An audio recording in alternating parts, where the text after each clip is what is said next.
Thank you very much for your optimism, for being part of this group. I was fascinated with Russian history for a number of years, ever since at the age of, I think, 12, I had the very good fortune of meeting and being tutored one-to-one by one of the principal historians of Russian history, whose name was Rezanovsky, and he had a wonderful talent. When he talked to me about a particular character in Russian history, regardless of who it may have been, Ivan III, Ivan the Terrible, Peter the Great, or even that, he made me feel as though the person who was speaking to me was not Professor Rezanovsky, but rather the person about whom he was speaking. Right? And so I tried to emulate that. Now, when I was in Russia for the first time, actually it was still the Soviet Union in 1990, I had the good fortune of going to the city that was still called Leningrad at the time, and one of the places that I wanted to visit was the Yusupov Palace, where Rasputin had been murdered. We had a docent who was a very young woman, I would guess she was about 20 or so, and she had the canned, memorized script. In this room, you see the front of the tube and the ball, let's go into that next room. In this room, you see the, right. And unfortunately, the room in which the assassination had taken place was being renovated at the time. It was closed. We didn't get to go in there. And she very studiously avoided any reference to the murder. But finally, she said, "Are there any questions?" And one of the other people in the group said, "Can you tell us about the murder?" She had a little spiel memorized for that, and she said, on December 29th, coincidentally my birthday, Rasputin was lured here, but half of it was science fiction. So afterwards, when all the tourists had left, because I didn't want to embarrass her, I said, it's not exactly right, there are a few discrepancies. And she really seemed surprised. She said, well, how did it really go? And I said, well, like this, and like this, and like this. And she said, how do you know? And I said, I met Count Yusupov in Paris. And she said, did you really? And who are you? And it's the only time that I ever used my family's title. In Russia, I said, I'm Count Baradisov. She said, oh, could I show you to the director? But the director was out to lunch, I didn't get shown. However, I managed to do a substantial amount of research while I was in Russia, for 12 years there. And while I was there, a number of documents were opening up. These are documents that had been locked away in the files of all the secret police services with the KGB at the time that I was there. And I was able to get access and to learn a lot of really fascinating things about this man. It has been said that without hemophilia, there could have been no Rasputin. Without Rasputin, there could have been no Lenin. Without Lenin, there would have been no revolution. And then I suggest, ladies and gentlemen, that if there had been a revolution, then instead of sitting in this lovely building at Sonoma State University, we would be sitting on my estate outside of Saratov on the Volga River, drinking tea from glasses and saying Russian things like "more vodka."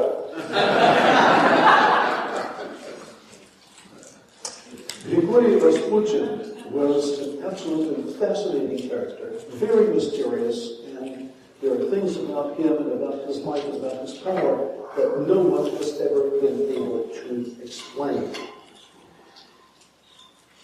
First of all, he is being referred to at times as the mad monk. Absolutely inaccurate, because he was never a monk. He never had any official ties to the Russian Orthodox Church. He was born in a small Siberian village called Pokrovskaya in the Tyumen province.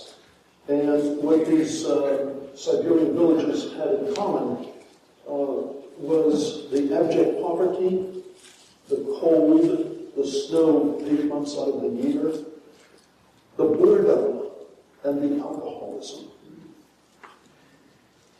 It has also been speculated, and I really tend to agree with this, that in no other country in the world would it have been possible for a man like Rasputin to attain the status that he did.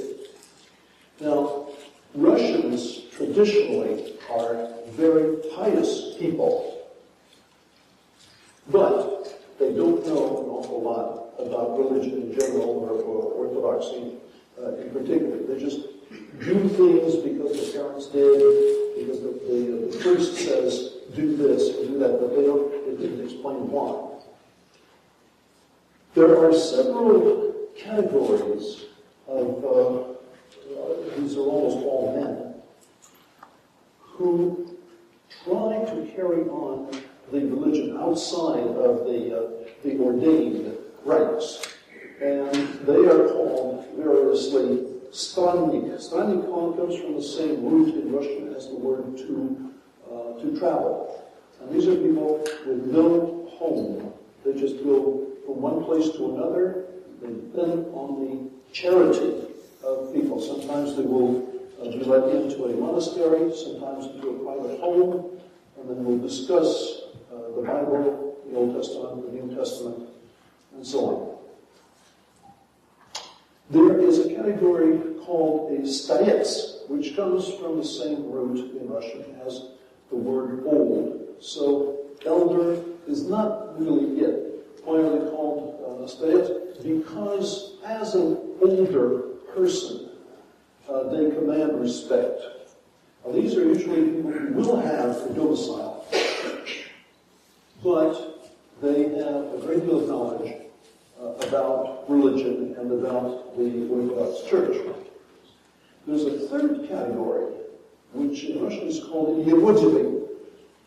And as close as I could come to a translation in English is the term God's fool.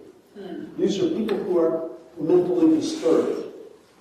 They may be epileptic, they may have some other kind of mental illness that will cause them to scream, to make noises like animals. But interestingly enough, in Russia, that is considered a sign of God, as opposed to someone who is not mentally disturbed, who is epileptic. That is considered a sign of the devil. Go no, as they say in New York. Rasputin never held any of those titles. Again, he was never a monk, he was never ordained. But his connection with the Russian Orthodox Church came about after he had led a dissolute life of drinking and carousing and carrying on. And then one day he claimed to have seen a vision of the Virgin Mary, who told him that he must start leading a Christian life. And suddenly, this man who was completely out of control, suddenly stopped drinking, stopped eating red meat, began to pray, began to have visions of some kind, as he claimed. And because people naturally flocked to him, he began to bless them. Now, this was not really an accepted practice, but no one really objected too strenuously. Eventually, he made his way to the local monasteries, spoke to monks, to abbots, and to some of the priests there, and acquired the beginning of his knowledge about Christianity, about the Old Testament, and about the New Testament. Now, because he had a phenomenal memory, he could memorize passages from the Bible. And because he had a very pleasant speaking voice, people loved to listen to him. For this, of course, he had to learn to read and write, although not terribly well. What you should also know is that the texts of the Russian Orthodox Church are written not in Russian, they are written in Slavonic, which is the root language to the Slavic languages. So in order to be able to read in Russian, he had to learn how to read in Slavonic. And let me tell you that is...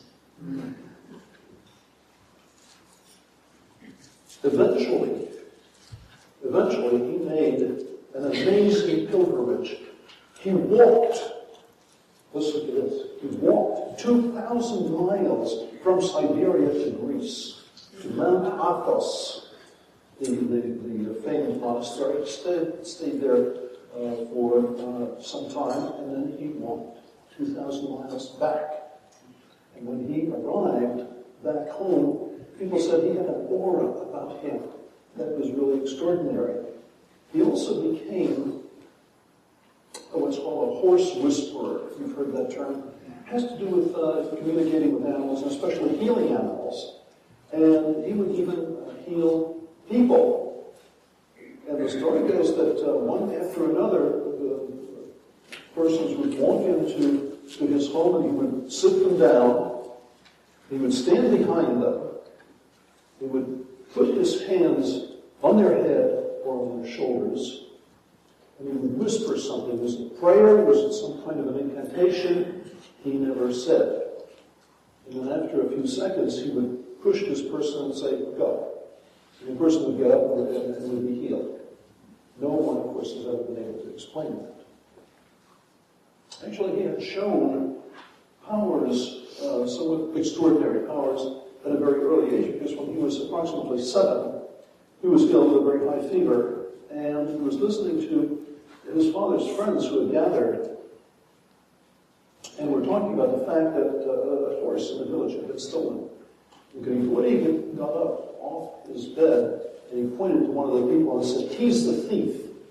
Well, of course, this man denied it vehemently, and Grigorii was beaten severely, which was par for the course. But it turns out that some of his father's friends followed this man and saw him take the stolen horse out of his barn. So he had acquired a reputation as a seer, as a healer, and eventually his reputation preceded him, and he was able to come to St. Petersburg. The year was 1905. He stayed there a few months, but during that time, he made the acquaintance of Archbishop Theophanes, he's called in Russian, or Theophilus in English, and this man was the inspector of the St. Petersburg Theological Academy. It's a very, very high place within the Russian Orthodox Church. This man listened to Grigorii Rasputin talk about religion, talk about Christianity and the life of Christ. He was very impressed, and he introduced Grigorii to several very highly placed people. And on his next visit to St. Petersburg, 1906, he was introduced to two sisters named Anastasia and Militsa, who were the daughters of the King of Montenegro. They were not related to, they had an in to Nicholas and Alexandra. So at the time, in the early 20th century, Russian society, and actually a number of people in other countries, were very interested in the occult. They would go to seances, and they would channel spirits, and they would make tables spin, and all that sort of thing. Rasputin fitted right in, except for one thing. Here was the upper crust of St. Petersburg society. The ladies who went to their hairdresser every day, or actually, I should say they received their hairdresser every day. Gentlemen who were pomaded and perfumed and perfectly dressed and who had exquisite manners. Here's a Siberian peasant who shows up in this black kaftan, who has horrible table manners. He plunges his hands into the soup. His hair was unwashed and greasy, falling over his shoulders. His beard was matted and had crumbs of past meals that who knows how far back. He almost never took a bath and slept in his clothes and got up again and carried on and went back to sleep for days at a time, possibly weeks. So you can imagine people said that the smell that he gave off was very, very close to that of a goat. What was it that made him attractive to these people? It was exactly that disgusting aura about him. Because, especially the young women, thought that it was really thrilling to have to be disgusted. They were jaded, they tried everything else, and here's a disgusting guy, hey, let's get close to this and see what happens. Well, as it turns out, he had a prodigious sexual appetite, and he was also prodigiously endowed. Yes. And his first conquests were very easy, and the subsequent ones were even easier. And women bragged about having shared his bed. And what's even more bizarre is their husbands were proud that their wives had belonged to Grigorii because he had one wonderful line, you see. When he was actually making love to these women, he would say, you think I am polluting you? I am not. I am cleansing you. Yeah, I've always wanted to try that, but... Right.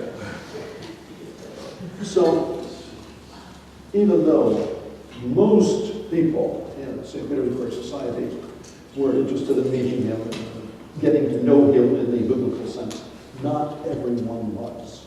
And so there were people who were offended that this man would carry on in this manner. There were also women whom he had wronged, whom he had slept with once and then thrown out of his life. So eventually, there was a group of women, former mistresses of his, who had gotten together with one of his former admirers, a monk named Iliador, and their express purpose was to castrate Grigorii Rasputin. We'll get more about that later. The two Montenegrin sisters I have mentioned introduced Grigorii to Nicholas and to Alexandra. And from the first moment, he did not observe court protocol. He did not bow. And he addressed the Tsar, Nicholas II, and the Tsaritsa, Alexandra. Let's see if we have the... Now this is Grigorii Rasputin in a pose of, in an ordinary pose. What he's wearing is a kaftan, and around his neck is a silver crucifix, a pectoral crucifix that was given to him by the empress. May we have the next slide, please. Today, the next slide. But anyway, wow. Nicholas II, Tsar and Emperor of Russia, was a man who was not highly educated, but he was very devout, he was very pious, and he was immensely superstitious. He believed very firmly that all good things come from God, but all bad things come from God also as a punishment. And he considered that there were three omens in his life. One was that he was born on the day of the feast of Patriarch Job, whom God had tried. He thought that was an outstandingly bad omen. Secondly, during his coronation, he was wearing the grand cordon, as it's called. It's really a necklace of the Order of St. Andrew. And as he stepped into the altar, the clasp came undone and the chain fell off. And he thought, just as he's about to enter the altar, he saw that was a horrible omen. And then, on the morning after his coronation, in 1896, there was to be a popular celebration in a large field that was used for military exercises. That field was crisscrossed with trenches. So there had been pieces of wood planks put across the tops of the trenches, with a crowd of over 100,000 people had gathered without sufficient police force to control them. Suddenly the crowd moved forward and people fell into these trenches and were trampled. And there were, by some estimates, as many as 800 deaths, not to mention the number of people who were maimed. He took that as a very bad omen. May we see the next one, please? It should be Alexandra. Alexandra was a daughter of a minor German prince. Her mother had died when she was 6 years old. And she was raised by her grandmother, Queen Victoria. Queen Victoria had, at the time of her conception, had a spontaneous alteration of one of her genes, the one that controls the clotting of blood. As a result, she became a carrier of hemophilia. She passed it on to several of her sons and to most of her daughters, and realized that almost all the royal families of Europe were interrelated by marriage.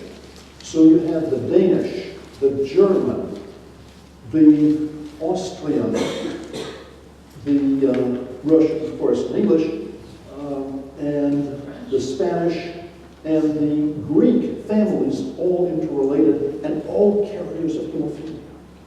And the number of young sons who died was huge.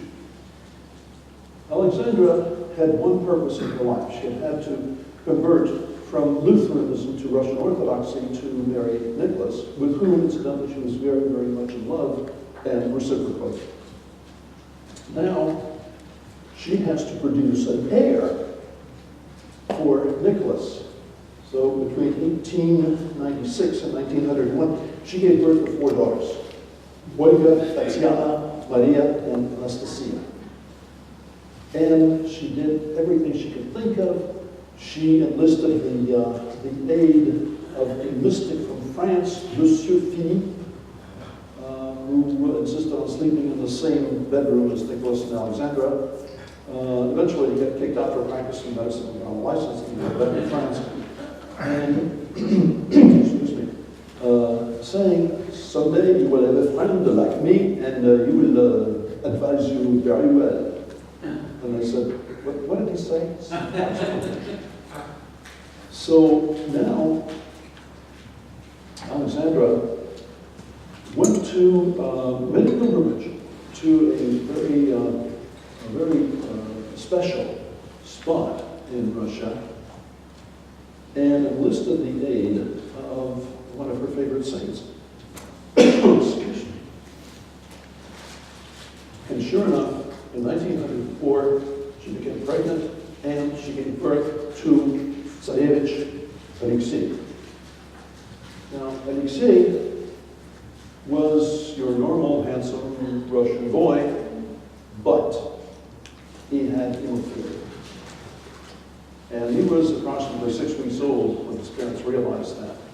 And I don't know whether it's possible to convey to you the depth of Alexandra's sorrow, because here she felt that she was responsible for this condition, not only for this condition, but for the pain, for the suffering that the boy underwent.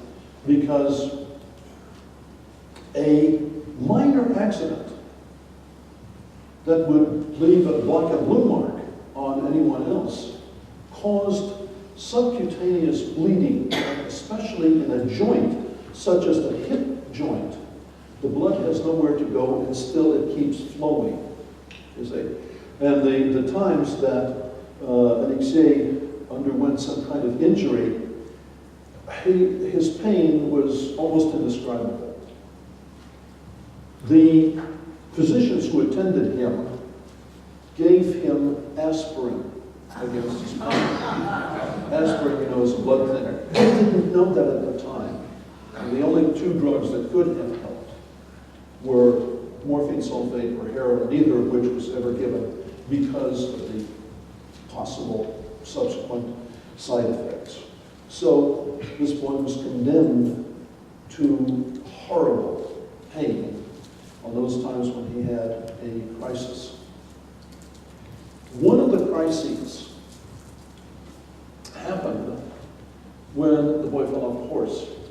He was in tremendous pain. He was running a very, very high fever. Rasputin came in. Shall we see whether we have that slide? Yes. Rasputin came into his bedroom, stood at the foot of the bed, made the sign of the cross over the bed, turned around, and walked out. The boy fell asleep instantly. By the next morning, the fever was gone. No one has ever been able to explain that. On a number of other occasions, my time is growing short, so I have to shortcut this. On a number of other occasions, Rasputin was able to alleviate the boy's pain and to end the crisis. One of those times, Alexandra sent a telegram to Siberia, and he sent back a telegram saying, the little one will not die. Do not allow the doctors to bother him too much. An hour later, the boy was asleep. By the next day, he was better. Now, no one, as I said, has ever been able to do this. Because of these phenomena, his power over Alexandra increased, and Nicholas went along with it. He tolerated a lot of things. And the police kept watch over Rasputin and sent reports to the emperor. He and the empress essentially ignored that until things got really bad. In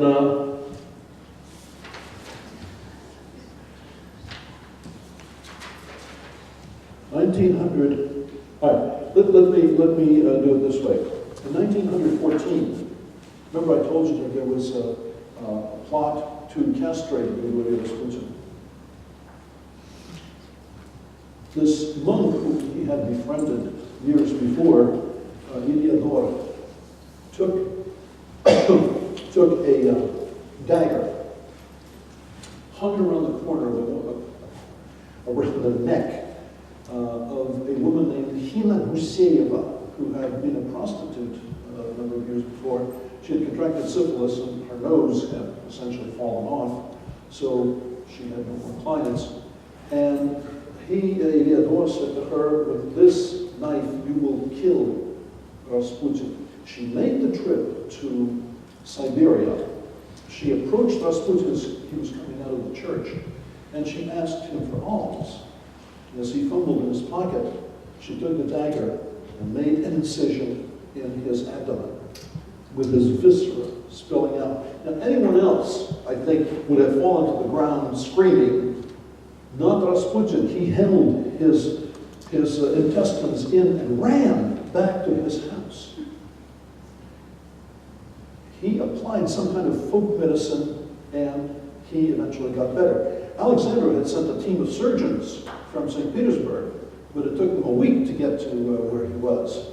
By that time, he was on the road to recovery. He was between life and death for a few days because the wound was horrible. But he eventually recovered.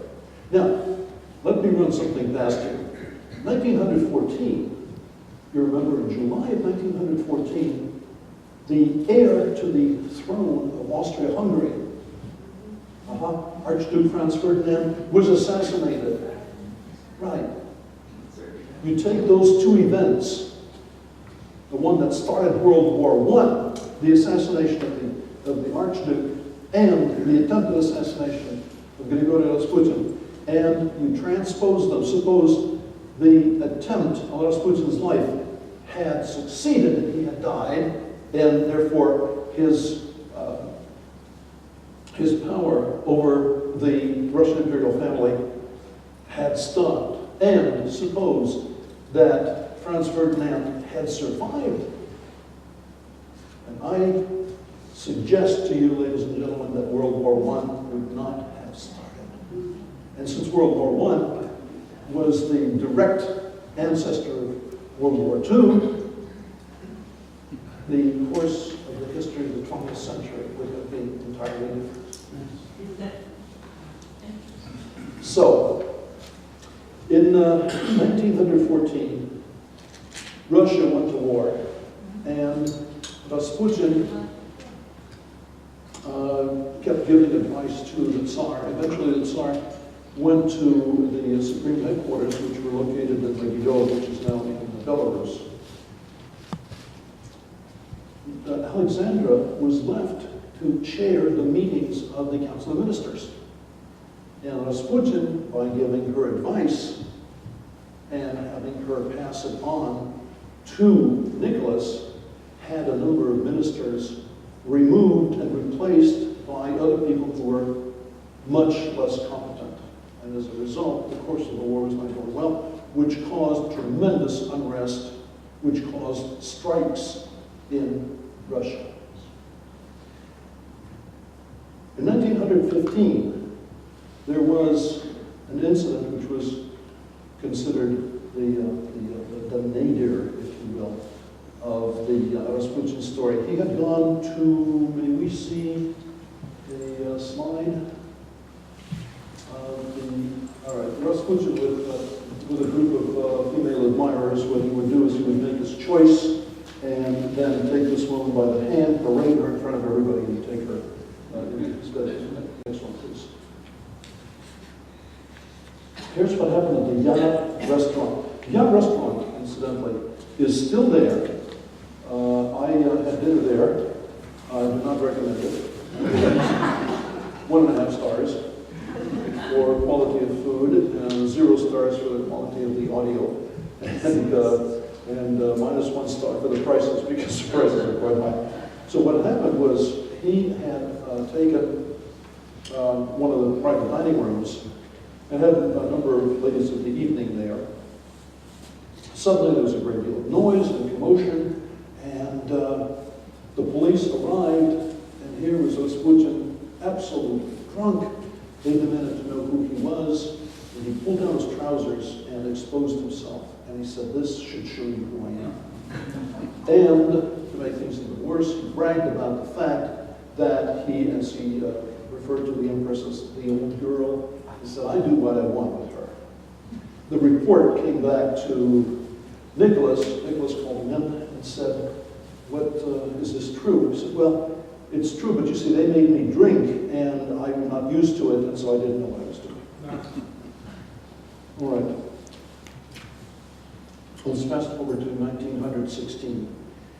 By then, his, the sentiment against him was colossal. There was a, maybe show the next one. There was a deputy in the Duma, which is a legislative body, named Vladimir Purishkevich. He was on the far right. He was a fervent monarchist. And he made an impassioned speech denouncing Rasputin. One of the people in the audience was a man named Felix Yusupov, the scion to the wealthiest family in Russia. They made the Romanovs seem poor by comparison. Felix went to see Purishkevich and said, "We have to get rid of this man." Purishkevich said, "Well, of course, but how?" And Felix said, "We have to kill him." Purishkevich said, "Who is going to kill him?" And Felix said, "I will." And they made a plot. I mean, they had included several other people whose pictures I could not find. Next one, please. This is Felix, whom I met many years later in Paris. And they also included a military physician by the name of Dr. Lazarev, who supplied what he said was potassium cyanide. Felix came to pick up Rasputin at his residence and took him back to the Yusupov Palace, into a semi-basement room where they had previously put what was thought to be potassium cyanide in some cakes and in the bottles of Madeira that stood on the table, because they knew that Rasputin was very fond of Madeira. Eventually, Rasputin ate several of the cakes and drank several glasses of Madeira with absolutely no effect. Now, there are people who say that perhaps he was taking microscopic doses to get his body used to the poison. That won't stand up because the amount of poison he would have ingested if that had been potassium cyanide would have killed a regiment of men, let alone one. So we have the Melteff theory that what Dr. Elizabeth brought was not potassium cyanide, but something that smelled like liver vitamins. Because Rasputin was showing really no signs of poisoning. Eventually what happened was Felix shot Rasputin in the back. Rasputin fell backwards. Dr. Lesodev came down, felt his pulse, certified that he was dead. The conspirators went upstairs, and some time later, Felix came down alone, and suddenly Rasputin opened his eyes and jumped up and grabbed him by the throat. Now put yourself in Felix's shoes. Here's a man you have shot who's been certified dead by a physician, and suddenly he jumps up and grabs you. What are you going to say? Spring is here! Felix ran upstairs into his mother's bathroom and proceeded to vomit copiously.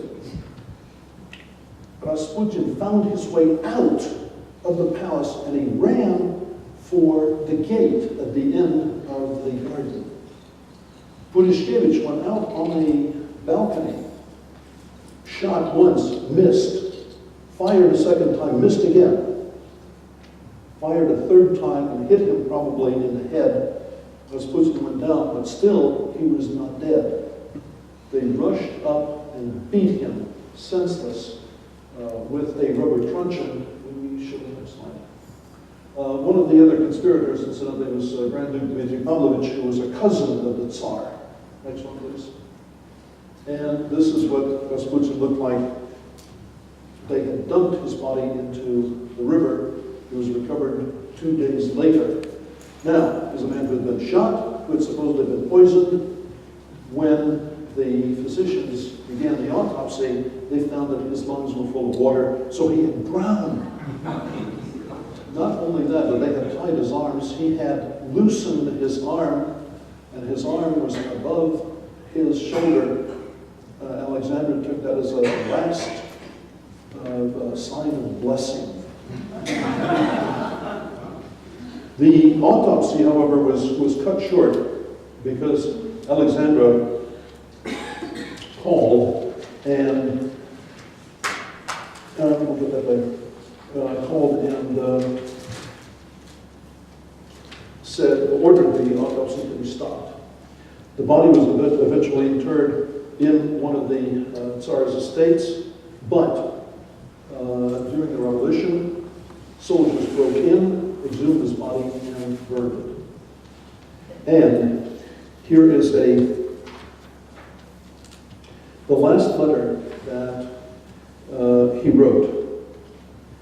The authenticity of this letter has been questioned, but I feel there's a very strong chance that it is authentic. Quote, I write and leave behind this letter in St. Petersburg. I feel that I shall leave life before January 1st. He was murdered on December 29th. I wish to make known to the Russian people, to the Russian father, the Russian mother, and to the children, to the land of Russia, what they must understand. If I am killed by common assassins, and especially by my brothers, the Russian peasants, you, the Tsar of Russia, have nothing to fear. Remain on the throne and govern, and you will have nothing to fear for your children. They will reign for hundreds of years in Russia. But if I am murdered by boyars, by noblemen, and if they shed my blood, their hands will remain soiled with my blood, and for 25 years they will not wash my blood off their hands. They will leave Russia, brother will kill brother, and they will hate each other. For 25 years, there will be no nobles in the country. Tsar of Russia, if you hear the sound of the bell, which will tell you that Grigorii has been killed, be aware of this. If it was your relatives who have caused my death, then no one of your family, none of your children or relatives will remain alive for more than 2 years. They will be killed by the Russian people. I shall be killed. I am no longer among the living. Pray, be strong. Think of your blessed family. Signed, Grigorii. In March of the following year, April of the following year, Nicholas abdicated. He was put under house arrest and transferred eventually to Yekaterinburg, where the entire family was murdered in May of 1918. I wish I could tell you more, however, my time is up. Thank you so much for your attention.